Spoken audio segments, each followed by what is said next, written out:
All right, what's up, Internet? Welcome to BetLogic.ai. If you haven't been on this channel before or been at the website before, we have a free-to-use AI model that's built into a website at bet-logic.com. Like I said, completely free to use. You don't even need to set up an account. It'll give you some good odds on sports bets for the upcoming week, which would be week 4, I believe.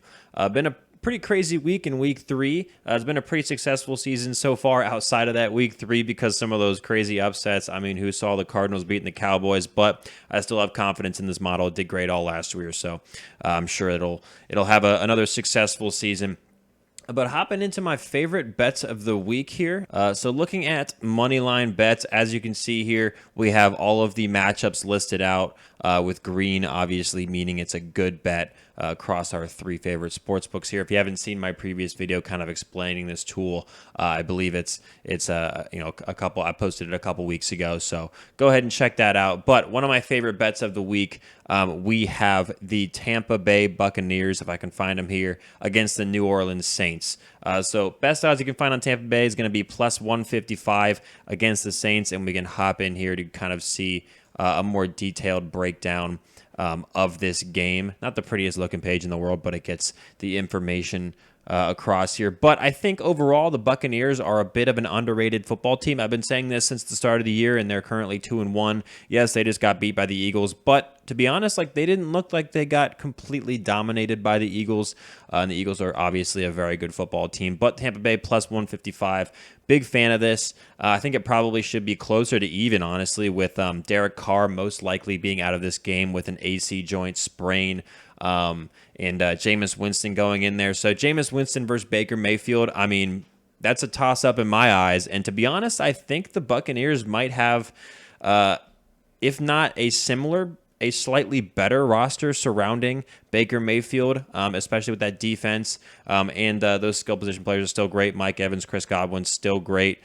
Tristan Wirfs, obviously. And then that same core on the defense they had for the Super Bowl run. So I am liking them as underdogs this week, plus 155, so I'm definitely hammering that one. Another one of my favorite bets for the week. These odds actually just changed. They were at plus 110 about 30 minutes ago on Bovada. They're down to minus 105. Still like them at minus 105. The New York Giants and Daniel Jones just look straight up bad this year. They do. They just don't have the wide receiver core to support Daniel Jones. And still, just the rest of that offense does not work, especially with Saquon Barkley most likely being out for this game as well. And that's the Seattle Seahawks. They had a tough game against the Rams at first. That kind of fooled us into thinking they're regressing back to the mean. But the Seahawks always kind of struggle against the Rams. It's been kind of a yearly thing. So I'm liking them. They're averaging 29 points a game. Obviously, that defense is not looking great for the Seahawks, but the offense for the Giants is not looking great, especially without Saquon Barkley, their best weapon. So I'm liking the Seahawks here. I think Geno Smith is good enough to get it done, and that running back room is really coming into its own with Kenneth Walker and Zach Charbonnet getting more carries in that offense.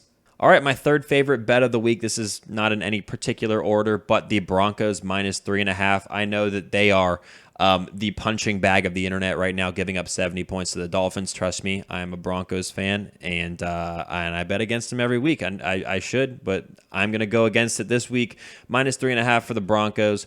As you can see here, they are giving up 40 points per game. Obviously, that's going to be skewed by the 70-point game, but they also gave up a lot against the Commanders as well.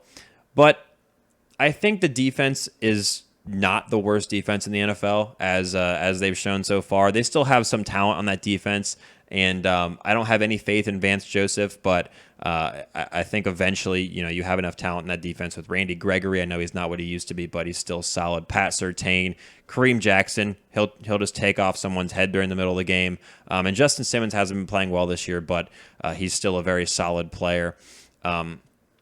So I don't think their defense is as bad as advertised. And the Chicago Bears, I mean, they're the worst team in the NFL. Let's just call a spade here. The Chicago Bears, especially with the way that or Justin Fields is playing, and not being helped out by Matt Eberflus.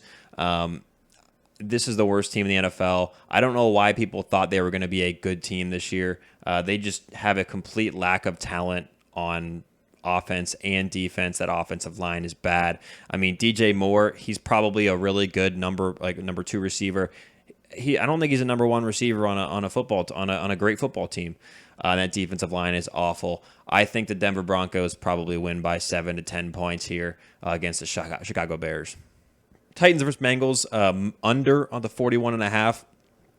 I think this is going to be a low-scoring affair. The Bengals' offense has just been inept lately, and it's obviously because Burrow is playing injured.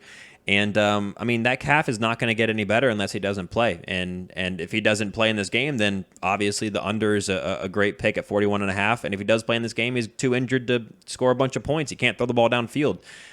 So, as you can see here, both offenses averaging 15 points per game. And those defenses are solid on both sides. They're decent enough on both sides.